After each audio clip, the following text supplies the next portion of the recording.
Hello friends, welcome to AKSIS academy daily current affairs. So ముందుగా నేను ఇచ్చినటువంటి క్వశ్చన్లో లాజిక్స్ కనుక మనం చూస్తే, what is the answer to this question?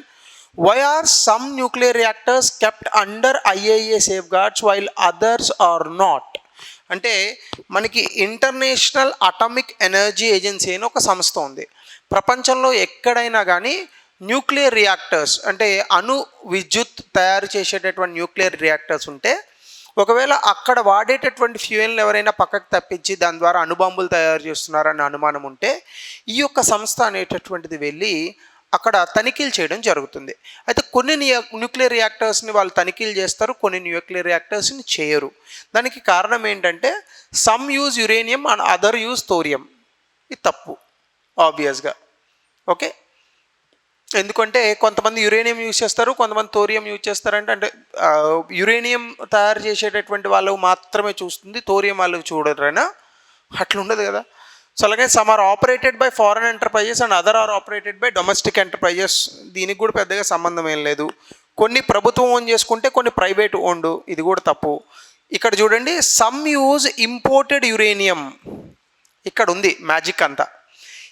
కొంతమంది ఏమో ఇంపోర్టెడ్ యురేనియం యూజ్ చేస్తారు, కొంతమంది డొమెస్టిక్ సప్లైస్ యూజ్ చేస్తారు. అంటే కొన్ని దేశాలు తమ వద్దనే ఉన్న యురేనియంని యూజ్ చేసుకుంటాయి, కొన్ని దేశాలు అవి శుద్ధి చేయలేనటువంటి పరిస్థితుల్లో కనుక ఉంటే, లేదా యురేనియం లేకపోతే వేరే దేశాల నుంచి తెచ్చుకుంటాయి.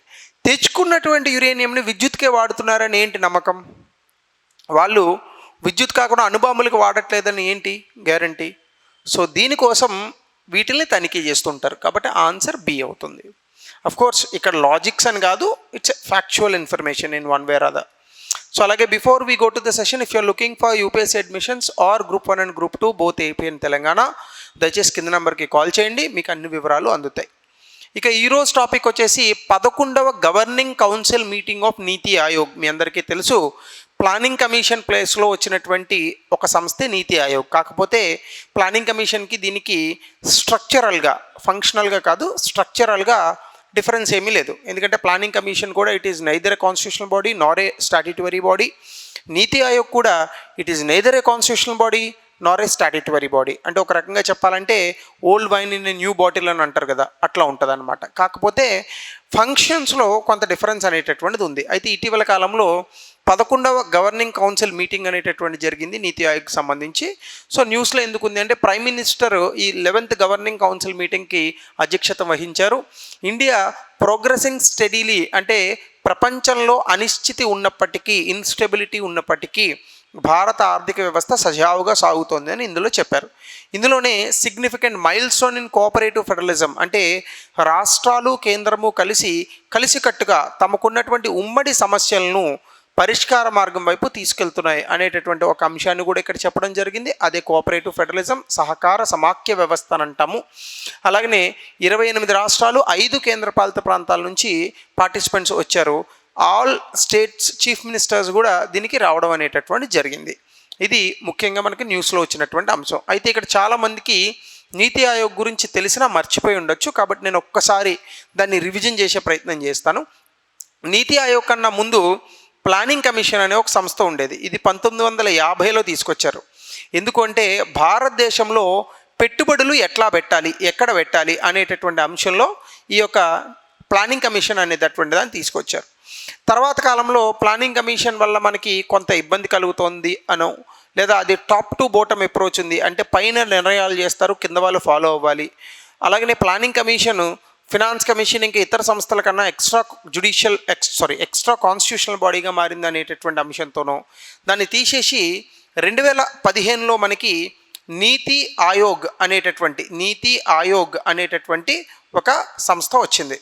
సో ఇది దీని ప్లేస్లో వచ్చింది. దీనికి కంపోజిషన్ ఏంటంటే, చైర్పర్సన్గా ప్రైమ్ మినిస్టర్ ఉంటారు. అయితే దీనికి గవర్నింగ్ కౌన్సిల్ ఉంటుంది. అందులో రాష్ట్ర ప్రభుత్వాలకు సంబంధించిన చీఫ్ మినిస్టర్లు, కేంద్ర పాలిత ప్రాంతాలకు సంబంధించిన లెఫ్టినెంట్ గవర్నర్లు ఉంటారు. అలాగే ఇందులో ప్రాంతీయ కౌన్సిల్, ప్రాంతీయ మండలు, రీజనల్ కౌన్సిల్స్ కూడా ఉంటాయి. అక్కడ ఆ పర్టికులర్ రీజియన్కి సంబంధించినటువంటి సీఎంలు, లెఫ్టినెంట్ గవర్నర్స్ అందులో ఉంటారు. అలాగే ఇందులో ఫుల్ టైం మెంబర్స్ ఉంటారు, పార్ట్ టైం మెంబర్స్ ఉంటారు. ముఖ్యంగా ఫుల్ టైం బేసిస్ మెంబర్స్ ఉంటారు. పార్ట్ టైం మెంబర్స్లో 2 ఉంటారు, రొటేషనల్ బేసిస్లో ఉంటారు. అలాగే ఎక్స్ అఫీషియో మెంబర్లు 4 మంత్రులు ఉంటారు. వీళ్ళు పిఎం చేత నామినేట్ చేయబడతారు. అలాగనే ఎప్పుడైనా స్పెషల్ నాలెడ్జ్ ఎక్స్పర్టైజ్ ఉన్నటువంటి వ్యక్తులు కావాలని అనుకుంటే ఆ ఎక్స్పర్ట్స్ స్పెషలిస్టు ఎవరైతే ఉన్నారో వాళ్ళను కూడా పిలిపిస్తూ ఉంటారు. చీఫ్ ఎగ్జిక్యూటివ్ ఆఫీసర్ ఉంటారు. ఈయన సెక్రటరీ ర్యాంక్, గవర్నమెంట్ ఆఫ్ ఇండియాలో సెక్రటరీ ర్యాంక్తో ఉంటారు. ఈయన్ని లేదా ఈమెని ప్రైమ్ మినిస్టర్ అపాయింట్ చేస్తూ ఉంటారు. అలాగే దీనికి సెక్రటేరియట్ ఉంటుంది. ఎప్పుడు కావాలని అనుకుంటే అప్పుడు దాన్ని తీసుకొస్తారు. సో దీని తాలూకా ఆబ్జెక్టివ్స్ ఏంటంటే, ముందుగా సహకార సమాఖ్య వ్యవస్థ అంటే కేంద్రము రాష్ట్రాలు వీటి మధ్య సయోధ్యను సహకారాన్ని పెంచడం దీని యొక్క మొదటి కర్తవ్యం. దాన్ని కోఆపరేటివ్ ఫెడరలిజం, సహకార సమాఖ్య వ్యవస్థ అని అంటాం. అలాగనే mechanisms to formulate credible plans అంటే గ్రామీణ ప్రాంతాల్లో కొన్ని ప్రణాళికలు వేసి వాటిని అమలు చేయడం దీని యొక్క రెండవ ముఖ్య అంశం. 3 ఇంటర్నల్ సెక్యూరిటీ, అంతర్గత భద్రత అనేటటువంటి దాన్ని, ముఖ్యంగా జాతీయ భద్రతను పెంపొందించాలి. ఇది ఆర్థిక ప్రగతి ద్వారా లేదా ఆర్థిక వ్యూహాల ద్వారా రావాలి. అలాగనే వెనకబడినటువంటి వర్గాలకు అటెన్షన్ ఇవ్వాలి. దాంతోపాటుగా నేషనల్ ఇంటర్నేషనల్, జాతీయ స్థాయిలో అంతర్జాతీయ స్థాయిలో ఆలోచన విధానాలు ఉండేటటువంటి కొన్ని థింక్ ట్యాంక్స్ ఉంటాయి. అలాగనే కొన్ని పరిశోధనా సంస్థలు ఉంటాయి. వాళ్ళతో ఉండి అక్కడ నుంచి మంచి పరిశోధనలతో మనం మంచి పాలసీస్ డిజైన్స్ అంటే ఈ యొక్క విధి విధానాల రూపకల్పనకు చేయాలి. అట్లాగనే నాలెడ్జ్ ఇన్నోవేషన్ అండ్ ఆంట్రప్రెన్యూర్షిప్ అంటే జ్ఞానము, సృజనాత్మకత, వ్యాపారవేత్తలను తయారు చేయడం, ఇది దీని యొక్క మరొక ఆబ్జెక్టివ్. అట్లాగనే inter sectoral, inter departmental issues, కొన్ని చోట్ల ఏమవుతుందంటే 2 శాఖల మధ్య, 2 ప్రభుత్వ శాఖలే, 2 శాఖల మధ్య సమన్వయం కుదరదు. అలాంటి సమన్వయాన్ని కూడా మనము దీని నుంచి తీసుకురావాలి. అలాగనే state of the art resource centre అంటే వనరుల్ని ఉపయోగించుకోవడానికి సంబంధించి కొత్త సృజనాత్మకమైనటువంటి అంశాల రూపకల్పనకు కూడా నీతి ఆయోగ్ పనికొస్తుంది. కాబట్టి ఒక రకంగా నీతి ఆయోగ్ అనేటటువంటిది ఎక్స్ట్రా థింక్ ట్యాంక్, ప్రభుత్వంలో ఆలోచించే వ్యక్తులతో పాటుగా మరొక ఆలోచన మేధస్సును ప్రభుత్వానికి అందించడం దీని యొక్క ముఖ్య ఉద్దేశం. కానీ ప్లానింగ్ కమిషన్ ఎక్స్ట్రా కాన్స్టిట్యూషనల్ అంటే రాజ్యాంగ పరిధిని దాటి ఉండేటటువంటి ఒక సంస్థగా ఉండేదని భావిస్తారు. ఎక్స్పర్టైజ్ నీతి ఆయోగ్లో వైడర్ ఉంటుంది, అక్కడ తక్కువ ఉంటారు. సెక్రటరీస్ ప్రైమ్ మినిస్టర్తో అపాయింట్ చేయబడతారు, అక్కడ యూజువల్గా ఒక ప్రాసెస్ ఉండేది. ఇక్కడ నీతి ఆయోగ్లో బోటమ్ టు టాప్ అప్రోచ్ అంటే కింద నుంచి పైకి ఉంటుంది, బోటమ్ టు టాప్ అప్రోచ్. కానీ వాళ్ళు ప్లానింగ్ కమిషన్లో టాప్ టు బోటమ్ అప్రోచ్ ఉండేది. అంటే పైన ఎవరో ఒక పథకాన్ని తీసుకొచ్చేవారు, కింద అమలు చేసేవారు. అలాగనే పథకాల తాలూకా మ్యాండేట్ అది ఏమి ఉండదు ఇక్కడ. కాకపోతే అక్కడ అన్ని రాష్ట్రాల్లోని పలానా పథకాలు అమలు చేయాలని ప్లానింగ్ కమిషన్లో పెట్టేవారు. అలాగనే నీతి ఆయోగ్కి ఫండ్స్ ఎలకేషన్ ఉండేది ఇప్పుడు లేదు పవరు. ప్లానింగ్ కమిషన్కి ఫండ్స్ ఎలకేషన్ అనేటటువంటిది ఉంటుంది. అయితే మనకు కొన్ని ఇష్యూస్ కూడా ఉన్నాయి. ఏంటది? ఏవైనా రాష్ట్రాలకు డిస్క్రిషనరీ గ్రాంట్స్ అంటే తమ చేతిలో ఉన్నటువంటి అధికారంతో రాష్ట్రాలకు గ్రాంట్స్ ఇచ్చేటటువంటి అధికారం నీతి ఆయోగ్కి లేదు, ప్లానింగ్ కమిషన్లో ఉండేది.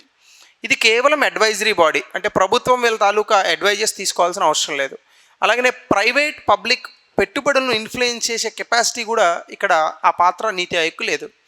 అలాగనే ఆర్గనైజేషన్ ఎక్కువగా ఇటీవల రాజకీయ నాయకులతో కూడా నిండిపోతుందనే ఒక విమర్శ ఉంది. ఇవన్నీ కూడా ఇందులో ఉన్నటువంటి ప్రాబ్లమ్స్. ఇందులో అనేక రకాలైనటువంటి ఇన్నోవేషన్స్ కూడా వచ్చాయి.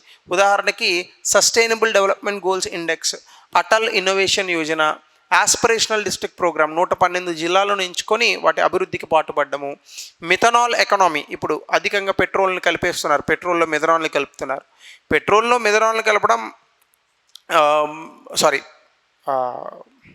ఇథనాల్ ఇది వేరు, మిథనాల్ ఎకానమీ ఇది వేరు, సారీ ఫర్ దాట్. సో ఇట్లా గుడ్ గవర్నెన్స్ ఇండెక్స్ ఇట్లాంటివి కూడా ఉన్నాయి. సో అయితే ఇప్పుడు ఒక్కసారి గవర్నింగ్ కౌన్సిల్ ఆఫ్ నీతి ఆయోగ్ గురించి చూద్దాం. నీతి ఆయోగ్ 2015లో వచ్చిన తర్వాత ప్లానింగ్ కమిషన్ రీప్లేస్ చేసి దీనికి ఒక గవర్నింగ్ కౌన్సిల్ అనేటటువంటిది ఉంది. ఇందులో ప్రైమ్ మినిస్టర్ ఉంటారు, చీఫ్ మినిస్టర్స్ ఉంటారు, యూనియన్ టెరిటరీస్ తాలూకా లెఫ్టినెంట్ గవర్నర్స్ ఉంటారు, ఎక్స్ అఫీషియో మెంబర్స్ ఉంటారు, special invitees prime minister nominate చేసిన వాళ్ళు వస్తారు. అయితే దీని తాలూకా రోల్ ఏంటి అంటే కేంద్రంలో ఇది ఒక కోఆర్డినేటింగ్ బాడీ. అంటే ఏ రకమైనటువంటి సహకారం కావాలన్నా లేదా విషయాలను రాష్ట్రాలు కేంద్రము ఒక చర్చకు ప్లాట్ఫామ్ మీదకి తీసుకురావడానికి ఇది పనికొస్తుంది. అలాగనే దీనికి ఎజెండా నోట్స్, మీటింగ్ మైన్యూట్స్ ఇట్లాంటివి కూడా ఉంటాయి. అలాగనే ఫాలో అప్లు ఉంటాయి, ఏ మంత్రిత్వ శాఖలతో తీసుకున్నారో. అలాగనే యాక్షన్ టేకన్ రిపోర్ట్స్, అంటే ఏ రకమైనటువంటి యాక్షన్ తీసుకున్నారు, వీటికి కూడా కొన్ని రిపోర్ట్స్ అనేటటువంటిది ఇవ్వాల్సి ఉంటుంది. డ్యూయల్ ఫెడరల్ మ్యాండేట్ అంటే ఏంటంటే ఇది కోఆపరేటివ్ ఫెడరలిజం, అంటే రాష్ట్రాల మధ్య సయోధ్యను పెంచుతుంది. డైలాగ్ కావచ్చు, వాళ్ళ మధ్య ఉన్నటువంటి సహకారం కావచ్చు, వాళ్ళ మధ్య ఉన్నటువంటి గొడవల్ని సాల్వ్ చేయడం కావచ్చు, ఇట్లాంటివి ఉంటాయి. అలాగనే కోఆపరేటివ్ ఫెడరలిజంతో పాటు కాంపిటేటివ్ ఫెడరలిజం, అంటే రాష్ట్రాల మధ్య ఒక రకమైనటువంటి పోటీ వాతావరణం, ప్రతి రాష్ట్రము కూడా తన పనితీరును పెంచుకోవాలనేటటువంటి ఒక ఉత్సాహం, వీటిని కూడా పెంపొందించడం దీని యొక్క ముఖ్య ఉద్దేశం. సో ఇవన్నీ కూడా మనకు అందులో ఉంటాయి. అయితే స్టేట్ లెవెల్ ప్లాన్స్, ప్రతి రాష్ట్రానికి కొన్ని ప్రణాళికలు ఉంటాయి. ఇప్పుడు తెలంగాణ తాలూకా ప్రయోజనాలు కేరళ ప్రయోజనాలతో సమానం కాకపోవచ్చు. ఉదాహరణకి ఆంధ్రప్రదేశ్ తెలంగాణలో అక్షరాస్యత తక్కువగా ఉంది, కేరళలో 100% ఉంది. సో ఇప్పుడు అక్షరాస్యతకు సంబంధించి తెలంగాణ ఆంధ్రప్రదేశ్లో కొన్ని విధి విధానాల రూపకల్పన పథకాలు రావాల్సి ఉంది, కేరళలో అవసరం లేదు. అంటే అక్షరాస్యతకు సంబంధించి అధికంగా డబ్బు ఖర్చు తెలంగాణ ఆంధ్రప్రదేశ్లో ఉంటుంది, కేరళలో ఉండదు. సో కాబట్టి ఒక్కొక్క రాష్ట్రానికి ఒక్కొక్క ప్రియారిటీ ఉంటుంది. అందులో భాగంగా ఈ రాష్ట్రాల తాలూకా ప్రణాళికలు జాతీయ ప్రణాళికలతో సమైక్యం చేయడం, అలాగనే భారతదేశాన్ని 2047 కల్లా వికసిత్ భారత్, అభివృద్ధి చెందినటువంటి దేశంగా మార్చడం, అలాగనే రీజనల్ కౌన్సిల్స్ని నీతి ఆయోగ్ కిందకి తీసుకురావడం, ఇవన్నీ కూడా మరొక అంశాలు ఉంటాయి. ప్రైమ్ మినిస్టరు ఆయన లేదా ఆయన నామినీ ఉంటారు. అలాగనే ప్రతి ప్రాంతానికి ఉన్నటువంటి సమస్యలు, అంతర్రాష్ట్ర సమస్యలు, ఇవన్నీ కూడా ఇందులో మాట్లాడతారు. సో ఇట్లా ఉంటుంది. అయితే ఇప్పుడు ఈ 11th గవర్నింగ్ కౌన్సిల్లో ఏం మాట్లాడారో చూద్దాం. ముందుగా థీమ్ దీనికి తీసుకున్నారు, inclusive human development for Viksit Bharat, అంటే మానవ అభివృద్ధి. మనందరి తాలూకా భారతదేశంలో ఎంతమంది ప్రజలైతే ఉన్నారో, పౌరులైతే ఉన్నారో, వాళ్ళ తాలూకా జీవన స్థాయి ప్రమాణాలు పెరగాలి, అదే హ్యూమన్ డెవలప్మెంట్. దీనికి సంబంధించి కోఆపరేటివ్ ఫెడరలిజం, అంటే కేంద్రము రాష్ట్రాలు కలిసి ఇంక్లూజివ్ డెవలప్మెంట్ లేదా ఇంక్లూజివ్ గ్రోత్, అంటే సమ్మిళిత వృద్ధి అంటారు. అంటే మనకి జీడిపి వస్తుంది, ఎవరి జేబులోకి వెళ్తోంది, మనం డబ్బు ఎక్కువగా సంపాదిస్తున్నాం, ఎవరి జేబులోకి వెళ్తోంది, అంబానీలు అదానీల జేబుల్లోకి వెళ్తోంది. ఎక్కువగా వెళ్ళడం తప్పు కాదు, కానీ ఒక 10% లేదా ఒక 7% జీడిపి వస్తుంటే ప్రతి వ్యక్తి తాలూకా జీవన స్థాయి ప్రమాణాలు కూడా 7% పెరగాలి. అంటే ఇప్పుడు మనం ఉన్నాము, 100 రూపాయలు సంపాదిస్తున్నాం, 7% జీడిపి పెరిగితే మన సంపాదన 107 రూపాయలు అవ్వాలి. ఆ రకంగా ఈ యొక్క ఆర్థిక పరమైనటువంటి వృద్ధి అందరికీ సహాయపడేటట్టుగా ఉండడమే సమ్మిళిత వృద్ధి. అలాగే డెమోగ్రఫిక్ డివిడెండ్, దీన్నే తెలుగులో జనాభా విభాజ్యత అంటారు. మనకి చాలా యంగ్ ఎకనామీ ఉంది, అంటే 15 నుంచి 59 సంవత్సరాల మధ్య వయసు గల వ్యక్తులు చాలా అద్భుతంగా ఉన్నారు మనకి. సో అయితే దీనికి సంబంధించి ఉమెన్ లెడ్ డెవలప్మెంట్, అధికంగా ఆడవాళ్ళని లేబర్ ఫోర్స్లో కనుక తీసుకొస్తే ఎక్కువ మంది పనిచేసే వ్యక్తులు పెరుగుతారు, దీనివల్ల ఆదాయాల పెరుగుదల ఉంటుంది. అలాగే ప్రపంచ ఆర్థిక వ్యవస్థతో కూడా మనం దీన్ని సమన్వయం చేయొచ్చు. సో అట్లానే ఉమెన్ ఎంపవర్మెంట్, నారీ శక్తి, ముఖ్యంగా లాక్పతి దీది అని నేను దీని మీద 2 సార్లు వీడియో కూడా చేశాను. 3 కోట్ల మంది నుంచి లాక్పతి దీది నుంచి 6 కోట్ల మందికి, అంటే లక్షాధికారులను చేయాలి ఆడవాళ్ళని అని చెప్పేసి. అట్లాగనే safe and secure environment for women, భారతదేశంలో ఆడవారిపైన జరిగేటటువంటి అకృత్యాలు చాలా ఎక్కువ, వీటిని తగ్గించాలి. అలాగే ఉమెన్ లెడ్ డెవలప్మెంట్, ఆర్థిక వ్యవస్థలో ఆడవారిని మధ్యలో పెట్టి అభివృద్ధి అనేటటువంటి జరగాలి. అంటే వాళ్ళకి ఉపాధి, ఉద్యోగ అవకాశాలు తీసుకురావడము, వాళ్ళ కాళ్ళ మీద వాళ్ళు ఆర్థికంగా నిలబడేటట్టు చేయడం దీని యొక్క ముఖ్య ఉద్దేశం. అట్లాగనే మనందరికీ తెలుసు, అధికంగా ఎగుమతులు చేయాలి. మనకి ఇండియాలో చాలా మంచి ప్రొడక్ట్స్ ఉన్నాయి. సో 1 డిస్ట్రిక్ట్ 1 ప్రొడక్ట్ అని ప్రతి జిల్లా నుంచి ఒక ప్రొడక్ట్ తీసుకుంటే 700కు పైగా మనకు ప్రొడక్ట్స్ వస్తాయి. సో వీటిని మార్కెటింగ్ చేయడము. అలాగనే భారతదేశం చాలా ఎక్కువగా డబ్బులు ఖర్చు పెడుతోంది, దాదాపు $90 బిలియన్ రక్షణ రంగాన్ని ఖర్చు పెడుతోంది. వేరే దేశాల నుంచి దిగుమతి చేసుకుంటున్నాం ఆయుధాలను, అవి మనమే తయారు చేసుకునేటటువంటి అంశాలు. అలాగనే ఇండస్ట్రియల్ గ్రోత్, పారిశ్రామిక వృద్ధి, ఎక్స్పోర్ట్స్, ఇవన్నీ పెరగాలి, ఇవన్నీ కూడా మాట్లాడారు. దాంతోపాటుగా ఇటీవల కాలంలో ఆర్టిఫిషియల్ ఇంటెలిజెన్స్, కృత్రిమ మేధస్సు చాలా పెరుగుతోంది. కానీ ఇది ఆర్థికపరమైనటువంటి లాభాలను ఇస్తుందా అది తెలీదు. కాబట్టి ఆర్టిఫిషియల్ ఇంటెలిజెన్స్ ద్వారా ఆర్థిక లాభాలను, అవకాశాలను సంపాదించడం, అలాగే డేటా సెంటర్స్ని భారతదేశంలో నెలకొల్పడం, ప్రపంచవ్యాప్తంగా బ్రాండింగ్ చేయడం, స్కిల్ డెవలప్మెంట్, అంటే సాధారణంగా భారతదేశంలో నైపుణ్యాలు అనేటటువంటివి తక్కువ. యూత్ చాలామంది చదువుకుంటారు, కానీ ఏ నైపుణ్యంతో ఉన్నారు అనేటటువంటిది పెద్ద ప్రశ్న. సో ఇవన్నీ తీసుకురావడము కొత్త కొత్త టెక్నాలజీస్తో. దాంతోపాటు ఎల్నినో, ఇప్పుడు వర్షాలు పడతాయి కానీ ఆ వర్షాల్లో కొంత ఇబ్బంది ఉంటుంది, ఎందుకంటే ఎల్నినో వస్తే వర్షాలు తక్కువ పడతాయి. సో కొన్ని చోట్ల కరువు కాటకాలు వచ్చే అవకాశాలు ఉన్నాయి. ఇది వ్యవసాయ రంగం మీద పడేటటువంటి ప్రభావాన్ని తగ్గించడం, అలాగనే దేశంలో నీరుని సమృద్ధిగా వాడుకోవడానికి దాన్ని కన్జర్వ్ చేయడము, సస్టైనబుల్ ప్రాక్టీసెస్ చేయడం, న్యాచురల్ ఫార్మింగ్, ఎక్కువగా క్రిమిసంహారక మందులు కొట్టేసినటువంటి పండ్లు, కూరగాయలు, పప్పు దినుసులు, బియ్యము, గోధుమలు ఇవన్నీ తింటున్నాం మనం. సో ఇవన్నీ కూడా కాస్త తగ్గించి న్యాచురల్ ఫార్మింగ్, ఆర్గానిక్ ఫార్మింగ్ చేయడము, అలాగనే 100 అగ్రికల్చర్ డిస్ట్రిక్ట్స్, అంటే ఎక్కడెక్కడైతే అద్భుతమైనటువంటి వ్యవసాయ ప్రాంతాలు ఉన్నాయో లేదా లేని ప్రాంతాలు, వాటిని అభివృద్ధి చేసి యాస్పిరేషనల్ అగ్రికల్చర్ డిస్ట్రిక్ట్స్గా వాటిని మార్చడం దీని యొక్క ముఖ్య ఉద్దేశం.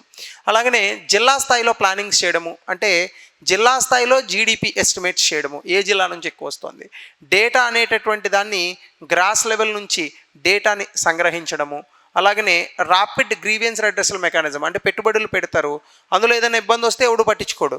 సో అలా ఉండకూడదు, పెట్టుబడి పెట్టేవాడికి ఖచ్చితంగా లాభం రావాలి. సో ఇట్లాంటిది చేయడము. అట్లాగనే హయ్యర్ ఫారెన్ డైరెక్ట్ ఇన్వెస్ట్మెంట్, అంటే అధికంగా విదేశీ ప్రత్యక్ష పెట్టుబడులను తీసుకోవడము, అలాగనే రాష్ట్ర స్థాయిలో కూడా వ్యాపారాలు ఈజీగా చేయడానికి ఈజ్ ఆఫ్ డూయింగ్ బిజినెస్ పెంచడం. ఇవన్నీ కనుక మనం చేస్తే 2047 కల్లా భారతదేశం కూడా ఈరోజు చైనా ఎంత అద్భుతంగా ముందుకెళ్తోందో అంత అద్భుతంగా భారతదేశం కూడా ఒక $30 ట్రిలియన్ కనుక మనం ఆర్థిక వ్యవస్థను తీసుకెళ్ళగలిగితే డెఫినెట్గా మనందరం కూడా చాలా అద్భుతమైన అవకాశాలను అందిపుచ్చుకోవచ్చు. అది దీని యొక్క ముఖ్య ఉద్దేశం.